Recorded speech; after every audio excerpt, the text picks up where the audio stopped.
Hey guys, Barry here, and welcome to your gaming station, NintendoImpactGaming. And today we have a very special guest. We are here to celebrate a week of Octodad because it is out a week this Saturday, if I'm correct, on Wii U a year. This is Phil. This is the president of Young Horses. How are you, sir? I'm good. How are you?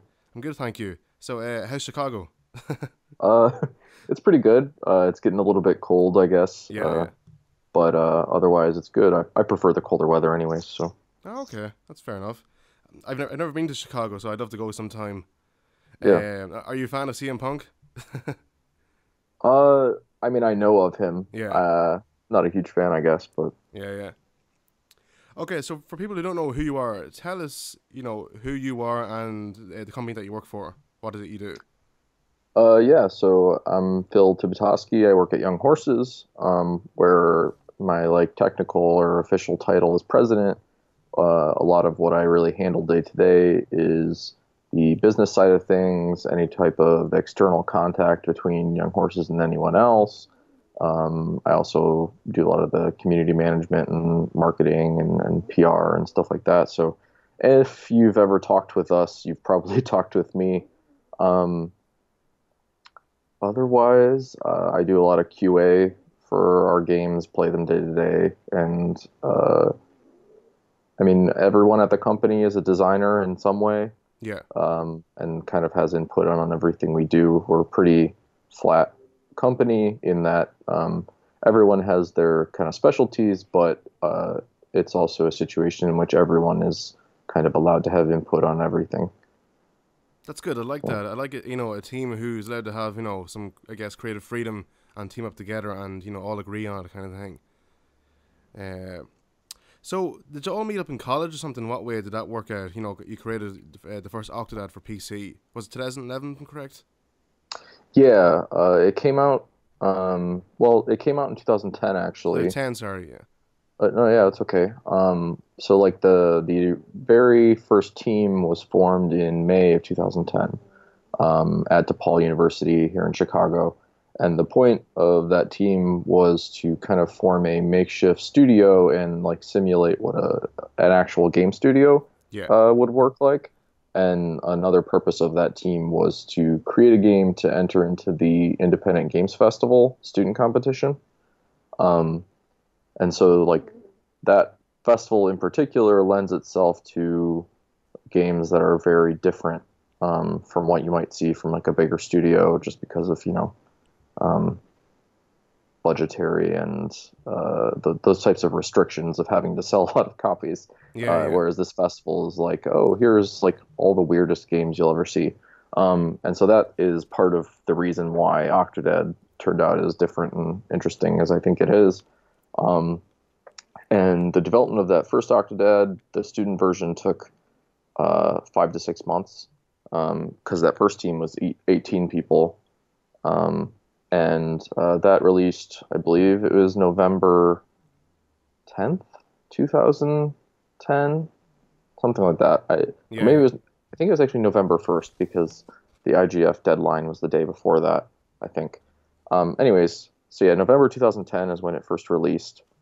Um, and it was free and it did pretty well in terms of just getting attention and being in the press because uh, two of the young horses, John and Devin, had previously released a flash game called Acid Couch, which got some attention for also being a weird game Yeah. from Mike Rose, who used to write for IndieGames.com. And so when we were releasing Octodad, they were like, "Hey, you've written about something we've worked on before, and here's this new game we're working on. We think you'll like it because it's equally weird, if not weirder." Um, and kind of from there, all the news and attention the game would get started to snowball, and we saw it on places like Kotaku and Rock Paper Shotgun and things like that. And a lot of people downloaded the free version and played it and started making uh, YouTube videos, let's plays, Yeah. um, which at the time were fairly new thing. Not quite as popular as they are now, not as big of a mainstay of every game. Yeah. Yeah. Um, and we kind of noticed how popular it was and how in those regards and how much people enjoyed watching other people play the game. Um, And uh, so within the Independent Games Festival, the game did get nominated as a student finalist, along with 7 other games, out of roughly 300 or so. I think it may be like 280 something that were entered. There's an international competition. So we what that meant for us is we got to take the team to the Game Developers Conference in San Francisco and show off the game at a booth and kind of have a bunch of other game developers come by and play it and talk and I don't know, kind of network. And I don't know, I think a lot of us, or at least those of us that actually formed Young Horses, found that to be like a kind of amazing experience. Um, and although initially some of us may have wanted to work at bigger studios, like I wanted to work at Bungie, which, you know, who knows one day, but like um, we all kind of saw forming an independent company and making indie games as something that could be viable, that could be something that we wanted to do, just because of the amount of creative freedom you have to kind of make whatever you want, but also be like beholden to no one but your own budget, um, and not like investors or publishers or things like that. Um, Yeah. and so that's when we decided, like, hey, let's try to form a company and try to make a version of Octodad that people would actually pay money for. Yeah. Uh, and some of us thought that was a great idea and wanted to do it, and some of us didn't. And that's how the team went from like 18 people um, down to 8 people. And just because of people being like, well, you know, I don't want to work a full-time job and then also do this and also try to have, you know, a life doing other things. Yeah. Yeah. And then others, including myself, were like, no, let's, you know, go all in on this.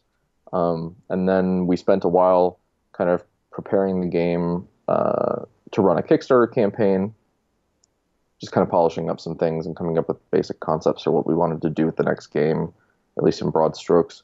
Um, and then July of 2011, we launched a Kickstarter for what was then just known as Octodad 2. Um, Yeah. Yeah. and we did a month-long Kickstarter. We raised a little over $24,000, I believe. And so that turned out really well because our goal was 20. And at the time that was, I mean, it's still a lot of money, uh, in broad terms, not necessarily in like game development terms, I guess, of a Yeah. Yeah. team of 8, but it was enough money to get the game to like different, different PAXs and conferences and festivals and stuff like that, and pay for some basic stuff like voice acting and things of that nature, starting like company starting costs, um, things that would be hard to do out of pocket. But then the rest of the game's development was all funded through all of us either living off savings that we had or working other full-time jobs and then working on nights and weekends. Um, that eventually we eventually found the name Octodad Dadliest Catch, which was actually the winner of a poll that we did on the Facebook page to figure out what the new name for the game should be. And then, I don't know, it's all kind of a blur, but like we just did a lot of promotion, and development took roughly 2.5 years in total. You know, in there was meeting up with people from PlayStation, and then I think that was at PAX East 2013 when they kind of were like, hey, we're doing this thing with PlayStation 4, where we're trying to get as many independent developers, you know, with great games on as possible for PS4 release. And, you know, you can self-publish and we'll send you a dev kit for free as a loaner. And then we got all the paperwork in order and got a dev kit in like a week or two, which is It's pretty good. yeah, it's like very fast Yeah. Yeah. compared to the process on some other platforms. And then once we got the kit, it took us about a month to have the game running and working on the kit. And uh, once we did that and we kind of sent them a build and said, look, we have it running and everything, then they offered us the spot at E3. And, we thought, oh, cool, we'll get to go show it off at the show on PlayStation. And then pretty quickly after that, they're like, hey, we're going to probably have this like segment during our E3 presentation, our press conference that is all about indies. Do you guys want to be a part of that? One of you can be up on the stage and the game will be up there, which was like, I don't know, like most of our team has been into video games since we were very little. Mm-hmm. And always, like been excited when E3 rolls around to watch the press conferences and see all the new games and stuff like that. And so to have our game be part of that was very cool, and very exciting and kind of unbelievable. Yeah. So that happened, and that that helped a lot in presenting the game to like an audience of people that may have otherwise never heard about it. Because although we were reaching like a lot of the people that are interested in smaller games, that crowd, we weren't necessarily hitting a broader market of people all the time. So that was really cool. I don't know. The game came out on PC January 30th, I believe, 2014. And from there, it came out on PlayStation 4, and then Vita, and then Xbox One, and then Wii U eShop, and then iOS and Android, and then Shield, NVIDIA devices. So yeah, it's been kind of and that all took maybe a year and a half to go from the PC release to being out on everything that it's out on. And it's been doing really well for us. Sold over 1 million copies, which is still seems ridiculous when I say it. It's very impressive, I must say. Which we definitely, I mean, we knew people liked the game, but we definitely never thought that it would be that popular. Yeah.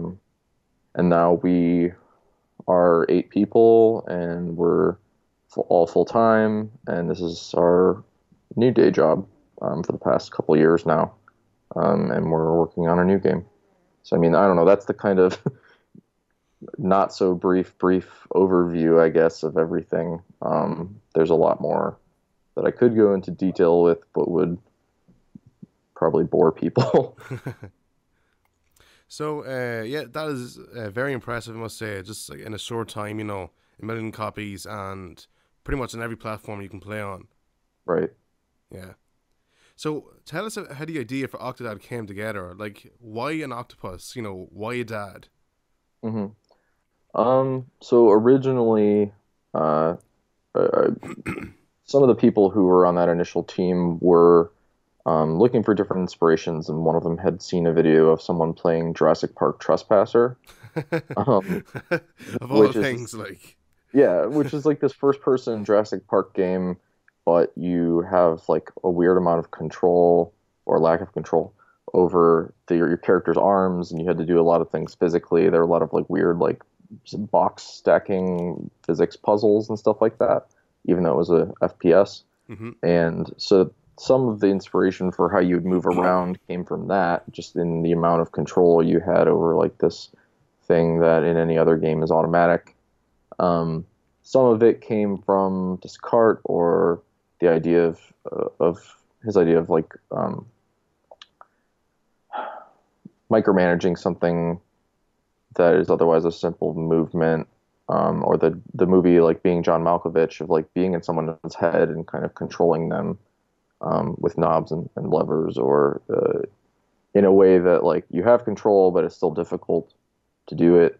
And so originally you were kind of an alien in a person, in like an android's head, kind of like in Men in Black, like pulling levers, moving them around like a suit. And then originally you were that, trying to act normal and just like walk down the street as like a business person. And at some point that alien became an octopus, and then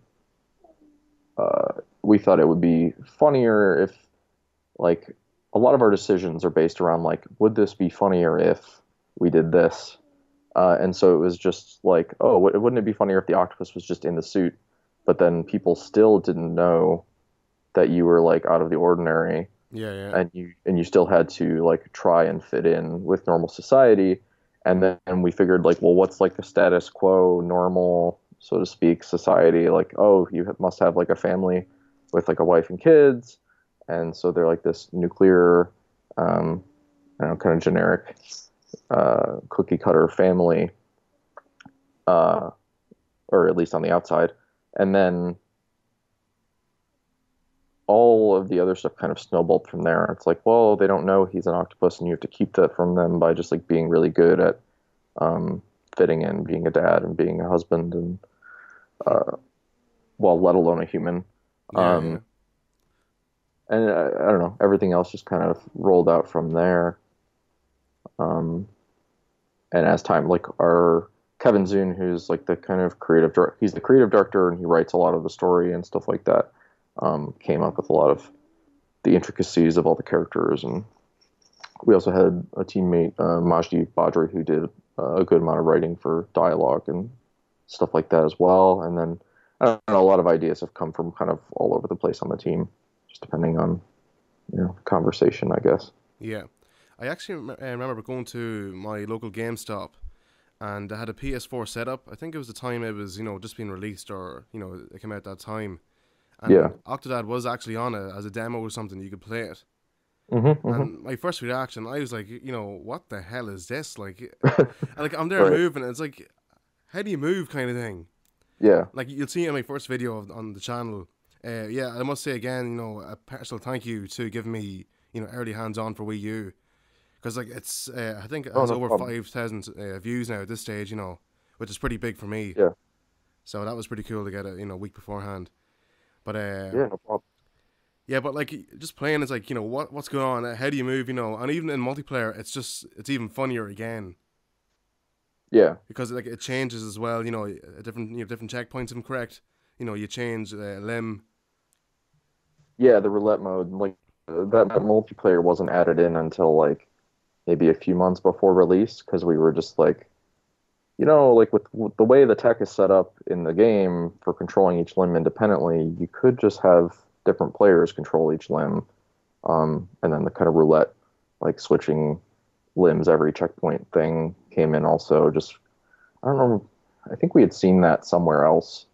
I can't remember where, but yeah, it's just funny how late in the game, how late in development that came to be, and then it became a thing that so many people liked. Yeah.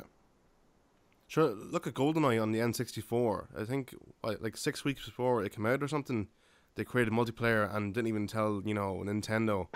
And Right. it's the biggest aspect of that game, multiplayer. Yeah, it's what everybody remembers and loved Yeah. the most, I think. So what was it like creating Octodad for Wii U? I know you personally actually got a dev kit, if I'm correct. So like, Hmm. did you contact Nintendo, or Nintendo contacted you? If you don't mind me asking. Um, I think we contacted Nintendo, Yeah. because we all really enjoyed Nintendo platforms, and all had always had them, and all had always, enjoyed Nintendo games, and so we definitely wanted to be able to, put one of our games on one of their systems. Um, so we contacted them, and then we we spoke with them for a while, just because it's like business timing and development timing is an interesting thing, in that like you'll start talking to someone a year, or sometimes a year before you actually like actively do something, and sometimes a week before actively doing Yeah. something. It kind of just depends on like when both of your schedules line up and it makes sense. um and so like a lot of our time initially with developing Octodad was like actually just making the game and making it work and play well, and then figuring out how to put it on consoles, since like none of us had ever made a console game before. So kind of figuring out the processes for all of those things, and then the fact that the processes for all of those are different for each one, and company, and sometimes territory. Um, So like we talked to Nintendo. I don't remember when we started talking to them, but it was a little ways before we actually started putting the game on it on Wii U. And once we got the kits and got the game up and running, we realized we were probably going to need some help in kind of optimizing it and making it run well, just because it's not as beefy of a platform as, PlayStation 4 or Xbox One or a PC, Yeah, yeah. certainly. And so that's when we started talking to Panic Button Games, and they were the ones who helped us get the game running well. And we worked with them, and then I believe, yeah, it came out roughly almost a year ago. Yeah. On Wii U. So, what games did you play growing up yourself? Um, Early on, I had a Sega Genesis. It was my first console, and like I think I was maybe 3 or 4 years old. Yeah. And I played a lot of Sonic, even though I wasn't very good at it. And I would No play, one is. like the first, right? I'd play like the first two levels over and over again. I also played like Aladdin and Dr. Robotnik's Bean Machine, and stuff like that. From there, I think the next thing I had was a SNES, SNES, and played a lot of Super Mario World and that Batman, I think it was Batman Forever game on it, which was that weird. game was so hard. I remember playing on the train bit or whatever it was, and I just kept dying. But yeah. Yeah. And I don't know. I had a lot of consoles and a lot of games, but like I don't know. Some of the more big ones for me were probably The Legend of Zelda: Ocarina of Time, um, Crash Bandicoot, Halo. I spent a lot of time in high school playing Halo 2 online, like a Yeah. a very large like amount of time that I probably should have spent doing schoolwork instead. But I don't know.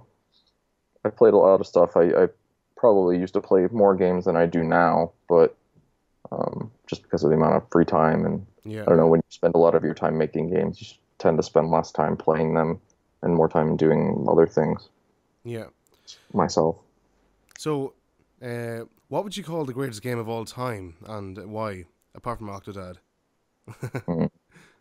Well, I definitely don't think it's Octodad. Like I think Octodad's pretty good, but I wouldn't call it the greatest game of all time. Um, hmm. Tough question, I know. It's tough because like anything that is like my favorite is only my favorite for a short amount of time until I find something else that I like. Yeah, yeah. So I bounce around a lot between like favorite books and movies and stuff.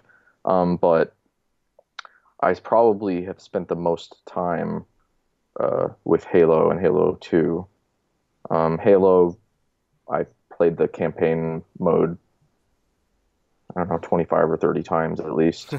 And, from start to finish, both single player and in co-op, and then had a lot of friends who also had Xboxes, and so we would bring four of them over to somebody's house and have a LAN party and play like 16-player multiplayer. I don't know what it was. I just really enjoyed the game, the lore of it, the look of it, and then the multiplayer was just a lot of fun with friends. So that's probably the game I at least spent the most time with. Yeah. I do actually have an Xbox One, original Xbox One myself. Yeah. With Halo 2. I must say, it is a brilliant game. I haven't played it in such a long time, but it is a pretty good game for its time, I think. Yeah, yeah. I still enjoy it. I have the, um, what is it? Is there a HD collection or something?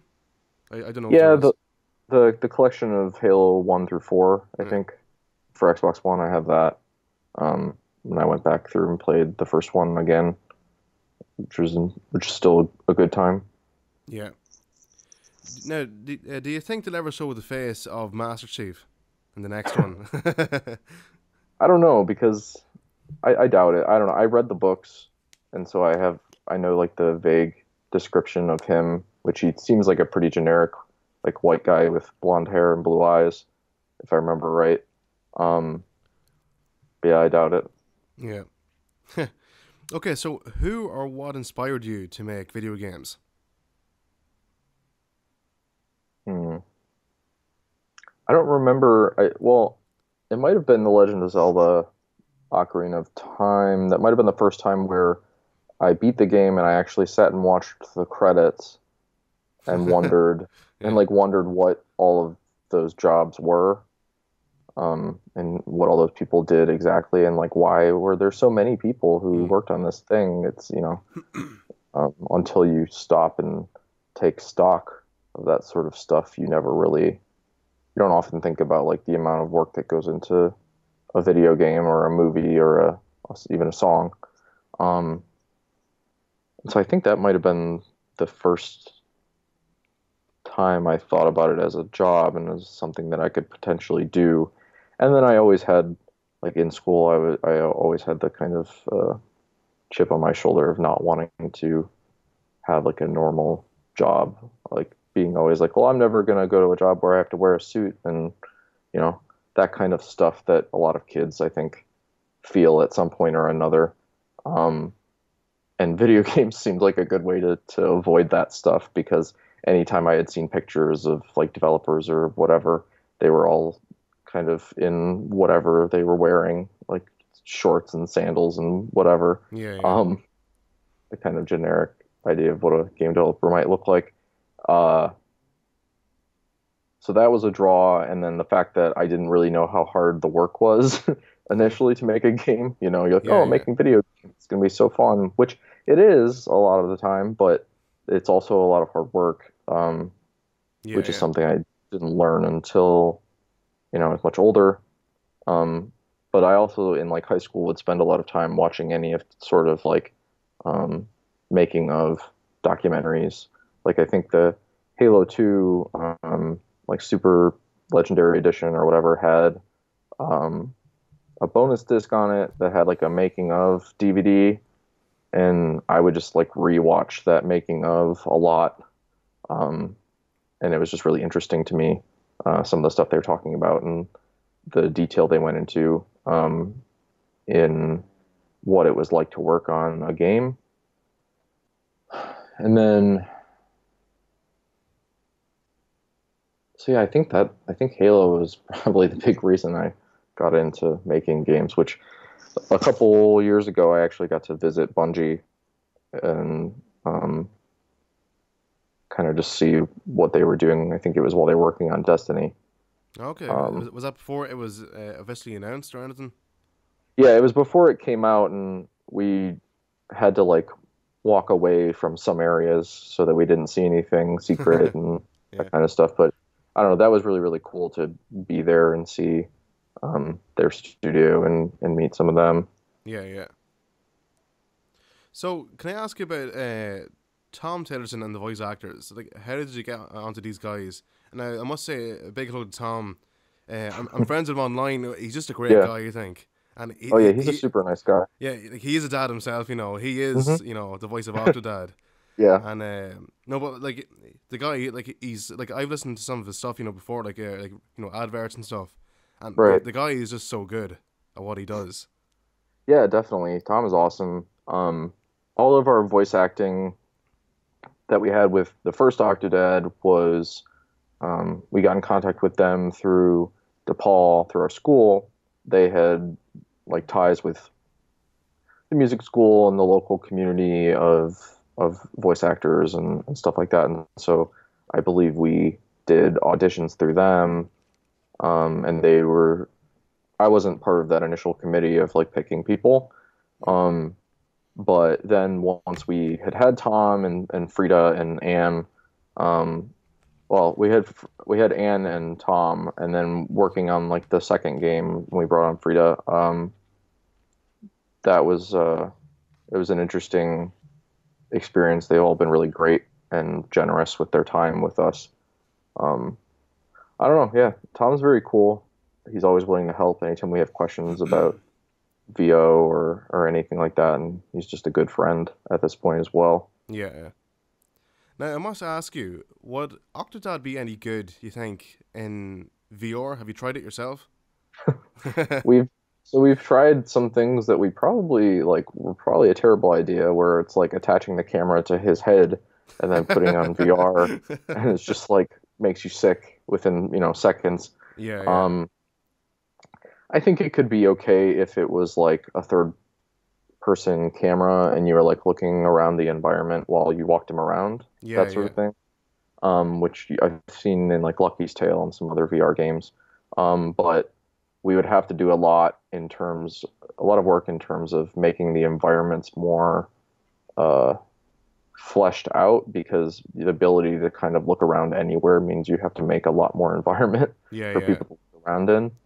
Um, and then at this point, since we've been working on Octodad for like almost 6 years in terms of like from student game until now, we've been working on a new thing um, that's separate from Octodad, just to kind of take a break, do something different. Um, just because kind of the whole point of Young Horses was to create a studio where we could create something new and different every time. But I think eventually I could see us going back to Octodad and making some sort of proper, bigger, better sequel, because we definitely all still love Octodad and still have a lot of ideas Yeah, in yeah. terms of like what we could do. So maybe the chef will get revenge somehow. I don't know. I don't know. I don't know. I mean, at the end of Dadliest Catch, he kind of walks away of, I think, uh, sort of healed of his anger. Yeah, yeah. Um, so I don't know. I don't know. Yeah, can I ask you the big question? Now, Sure. it's the end of Octodad Daddy's Catch. So Stacy does ask, how were they, like who's the father? Come on, tell me. Who created the kids? Oh yeah, yeah, yeah. I think Tommy asks like, so like, where did we come Oh, from, or sorry, something yeah, like Tommy, that. yeah, No, yeah, it's okay. Yeah, I don't know. That was. yeah. Come on. I mean, we'll never Cliffhanger. answer that. Our kind of stock response to that is like, if your parents didn't explain how that all works to you, we're not going to. Oh, come on, it's obvious. Come on, she cheated on him. I don't That's the know. way I I don't know. see it. I don't know if he's like a post workers kid, that kind of joke or whatever, but or if they're adopted, or I don't think we'll ever answer that. Well, I'll just say I'm adopted if you don't know. So believe it or Oh, not, okay. yeah. So yeah, my parents definitely did not make me, No, or else they're not telling me something. no. Yeah.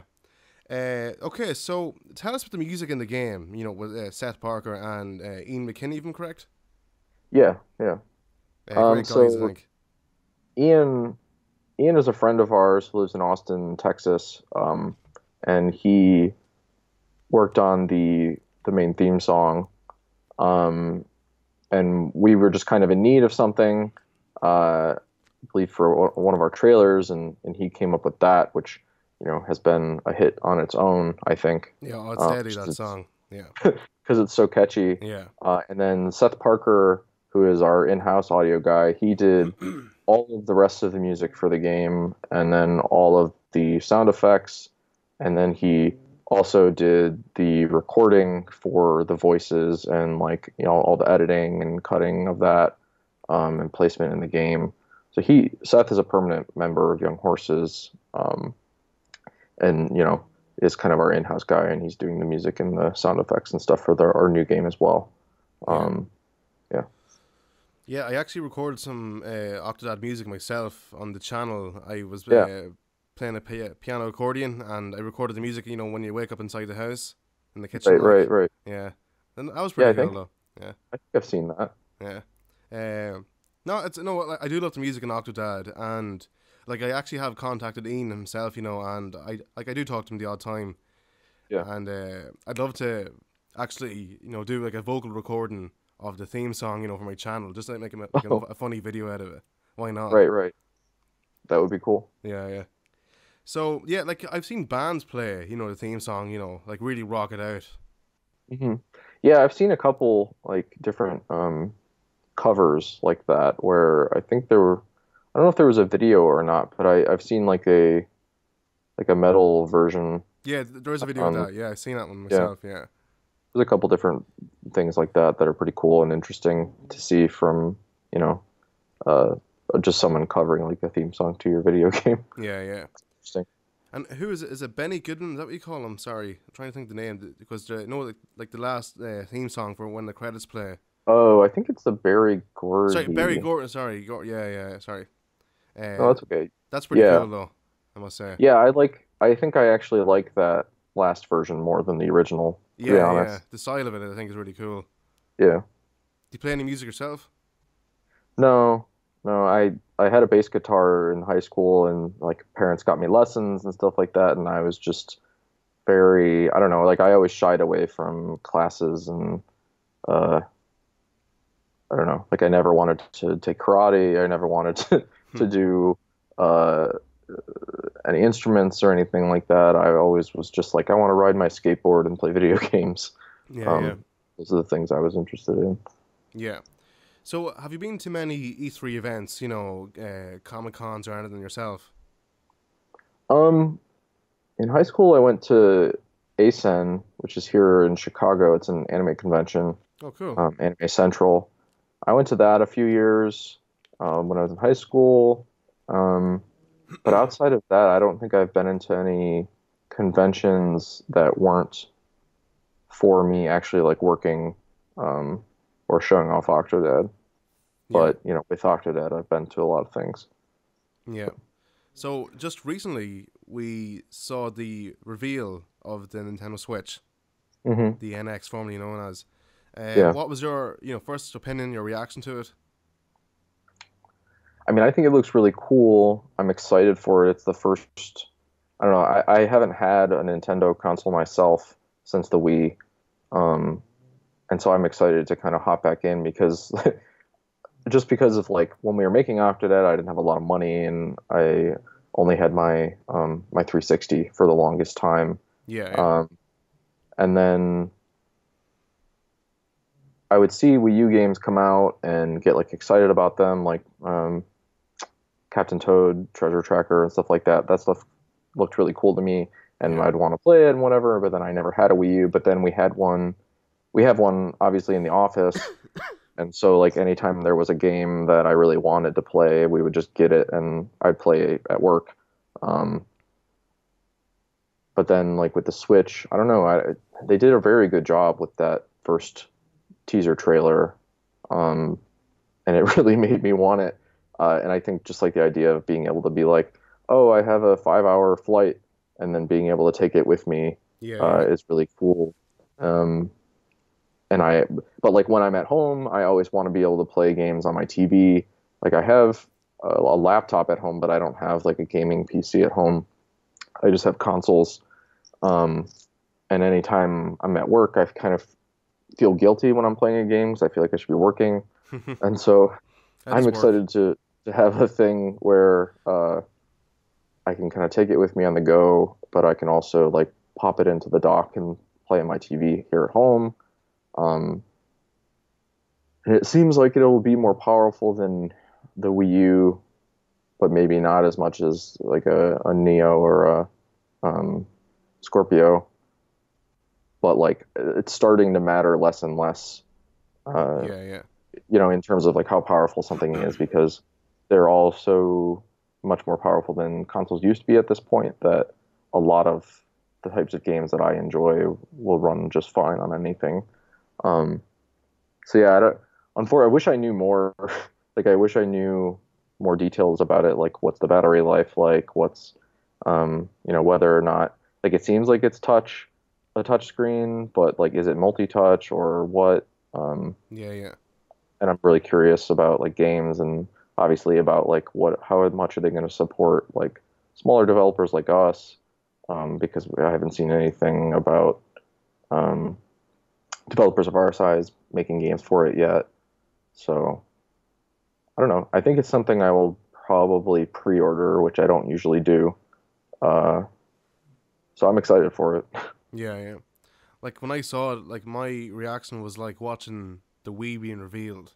I Yeah. was that excited. Like, you remember watching, the Wii D3, Red Steel, just the whole point of, like twisting your controller They give it Yeah. that that realism of a gun, like that was pretty cool. And Right.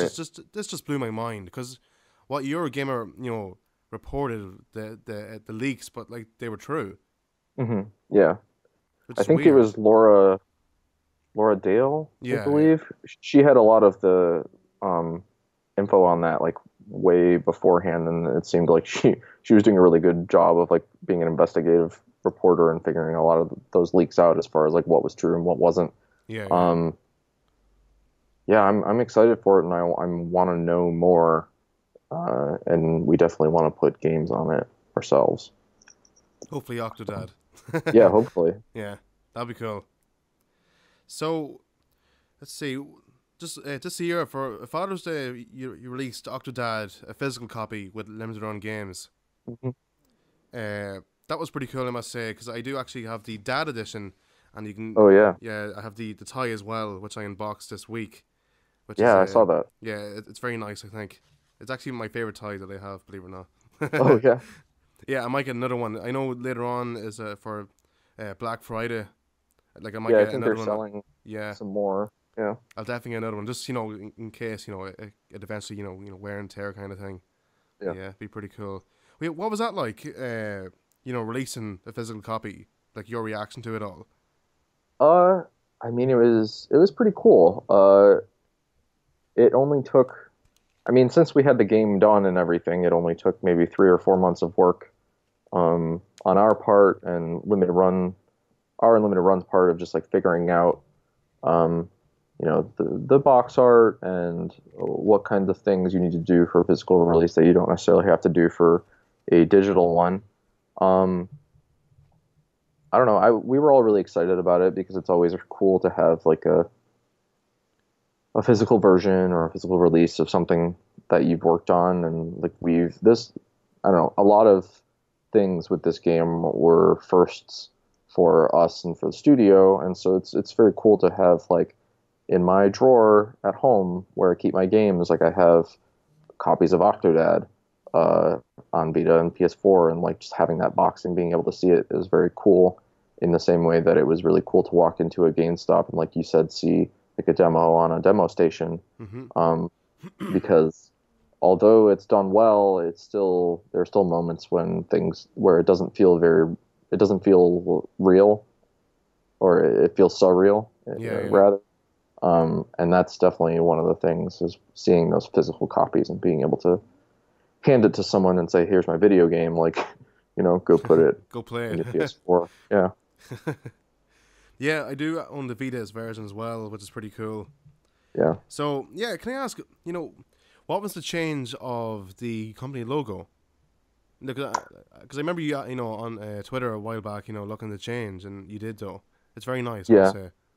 Oh, thanks. So yeah, originally we had a hard time picking a logo, and uh, like our artist Chris, um, he's our lead artist, and he's mostly like a character artist Yeah, and yeah, a 3D artist. He's not really like a graphic designer by trade or anything like that. And so our original logo was just kind of him sketching out like 50 to 100 different ideas, and us being like, oh, we like this and don't like this and like this and don't like this, and eventually like couldn't really decide on what we wanted, uh, and just kind of went with something. And then I don't know, when Octodad came out, we kind of were able to think about more things in terms of young horses rather than in just terms of like what are we doing with Octodad. And so that was when we started thinking about like, oh,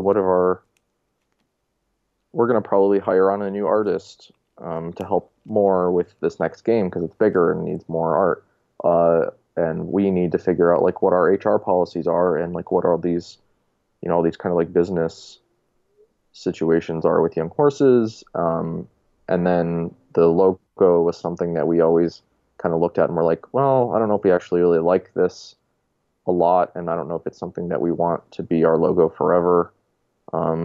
Just in terms of thinking about like things yeah, that are seem unimportant, like a splash screen or whatever, or like a little animation at the beginning of the game, but are things that we all we all always watched and thought were cool when you like, you play a game by Naughty Dog or whoever, and you see their logo at the beginning, and there's like usually a little animation or something, and we wanted to have that same kind of level of polish with our games, and so all of that kind of came together with us to make the decision that we wanted to see if we could figure out like what a new logo would look like for us.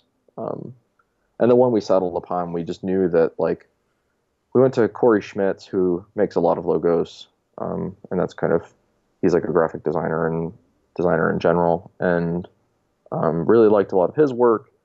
And so we just kind of came to him and said, like we want something fun and silly that kind of looks purposefully unprofessional, like purposely messy, I guess. Kind of in the way that like Nickelodeon or Rugrats or those sorts of things look, Yeah. kind of like Great a show. 90s, yeah, 90s mess, I guess. Yeah. So that kind of stuff, and then we also wanted it to be like slightly off in general, just like I don't know, alternative feel to it, I guess. Hmm. Um, and just like and we knew obviously we wanted a horse in it somewhere, and we didn't know how many, if it was going to be like a herd of horses or what. Um, excuse me, but yeah, Yeah. I don't know. We just figured like, hey, we need a new logo, and we tried to figure out how to do that and have it better fit our personality and better fit um, the studio.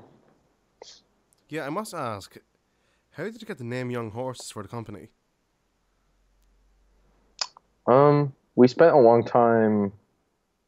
Well, I guess it wasn't that long. It was like a day.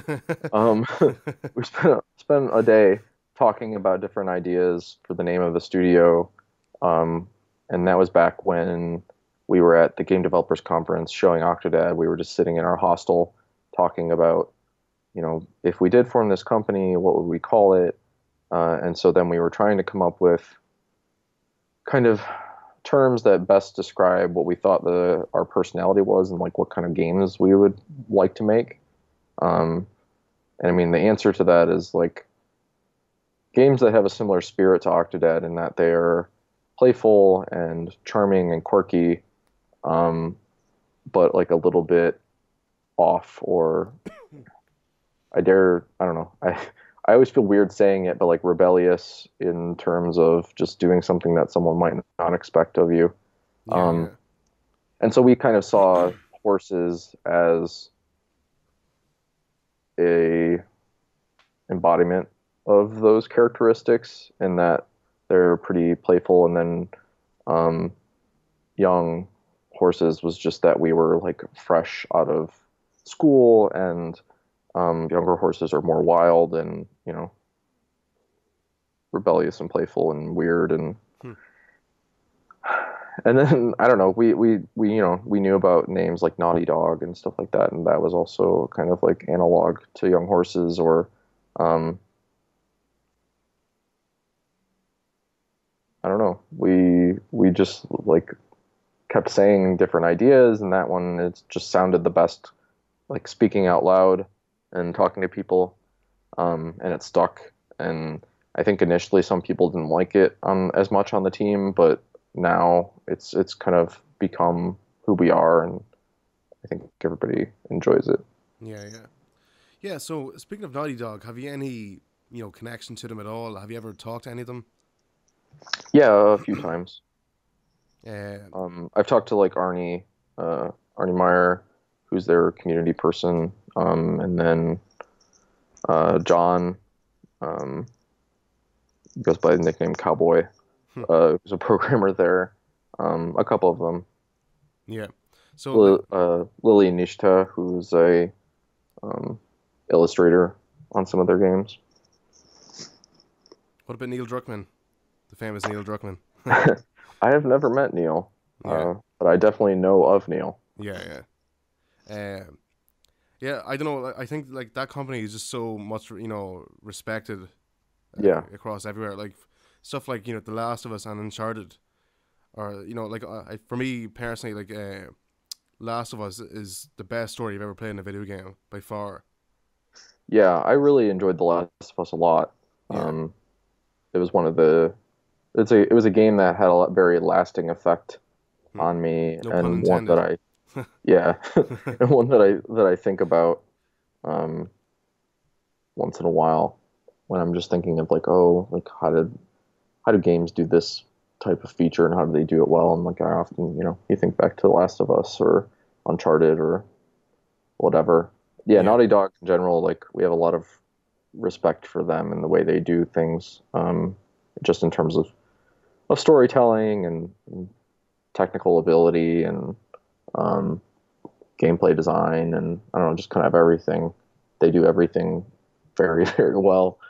Um, I don't know if we'll ever reach that kind of status, but it's something we aspire to. Hmm. Now, a couple of questions before we wrap up. Sorry for wasting your time. Oh, no, you're good. Yeah, the PS4 Pro. Mm. Are you getting it yourself, you think? Or what's happening there? Will there be any kind of update for Octodad? We don't Or, have any planned updates right now. We may do it in the future.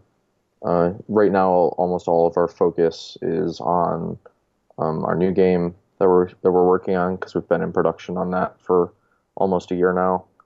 Um, I don't know if I'll get one myself or not. It kind of depends on how that shakes out in terms of like how many bigger studios support it and what kind of effects it has on the games played. yeah. Um, I haven't. I don't know. I personally, I'm still kind of covered in student debt and stuff Hmm. like that. So I have a lot of stuff that I need to spend money on first before getting stuff that's kind of a luxury. Because I already have a PlayStation 4, so Hmm. I don't know. Um, I'm excited for it. If I had the extra money, I probably would get one. And then I don't know. I want a PlayStation VR at some point, Hmm. but in VR in general, I'm also still kind of like skeptical, or rather, like I feel like in a generation or two, VR will be much better than it is right now. Yeah, yeah. Because this is the first commercial iteration of it. Well, unless you can't the Virtual Boy, but Yeah, I did actually have one of those when they came out, and it just gave you bad headaches yeah, after like 20 minutes. yeah. I'll pass. Thank you. Yeah, Yeah, like I'm presuming the PS4 Pro can, like, it will do it automatically. Up-res games to 4K. Well, about 4K. If I'm correct, I don't know what way it works. I'm So not sure if it does it automatically or not. yeah, Um, I mean, I know it will. I'm pretty sure it upreses your 1080p signal or just stretches it out to be right. played on 4K Okay. TVs, but I don't know. Yeah. I think that currently, happens. The TV does it automatically, so I don't know Yeah. if Yeah. it will automatically do that. I think you have to actually make the patch Yeah. for that to happen. Like I can't wait to see Uncharted 4 and Last of Us in 4K. Oh, yeah. Yeah, I mean, I think with Octodad, the thing is, like, a lot of our textures that we have are not even that big, Yeah. Yeah. like, natively. And so I don't know if it would make that big of a difference with our game in particular. But with our new game, we are developing it to kind of be playable at 4K. So That's cool. just kind of, future proofing. Yeah. And can you say more about your future release, or is that on the down low kind of?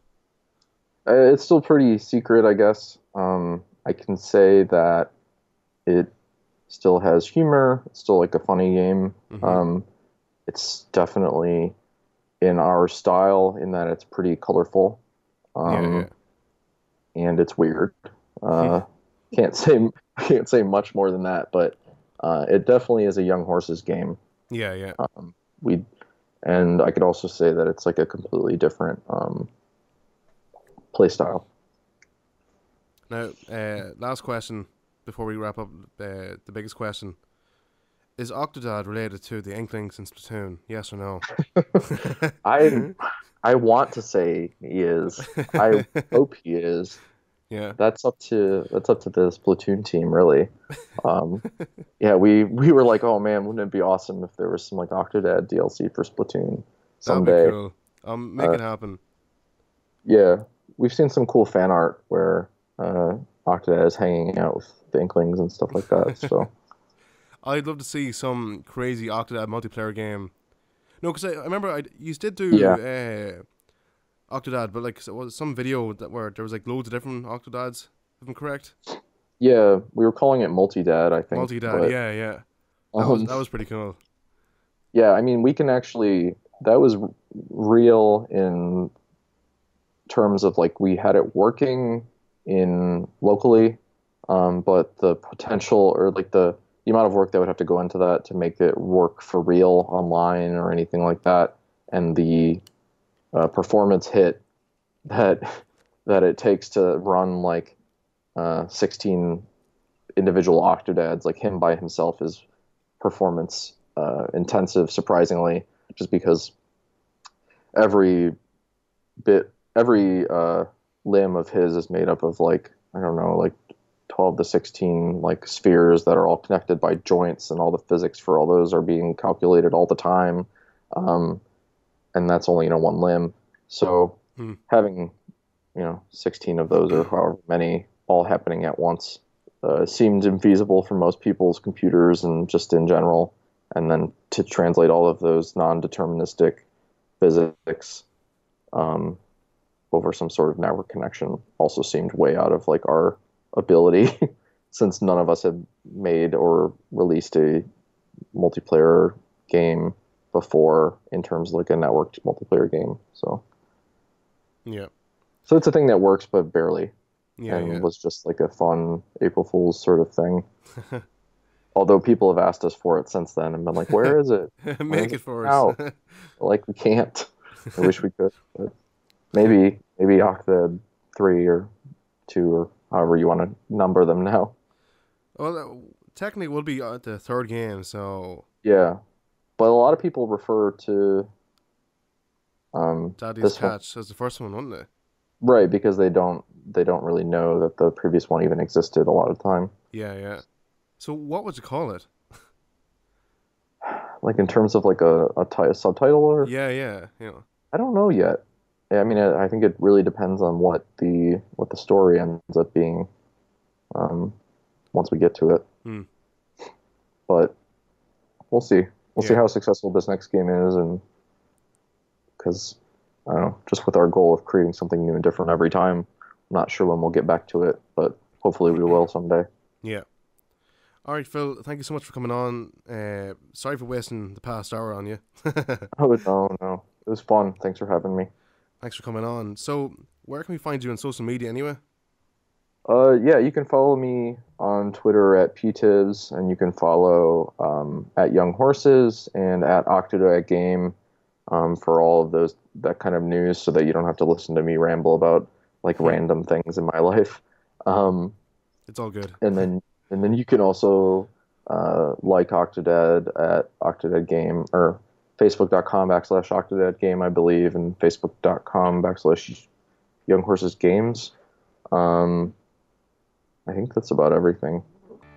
Of course, I will leave links in the description below. Again, thank you so much for coming on. You can check us out on YouTube, Instagram, Twitter, and Twitch.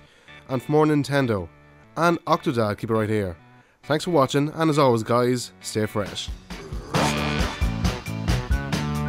Who's that man with the flowers in his hand?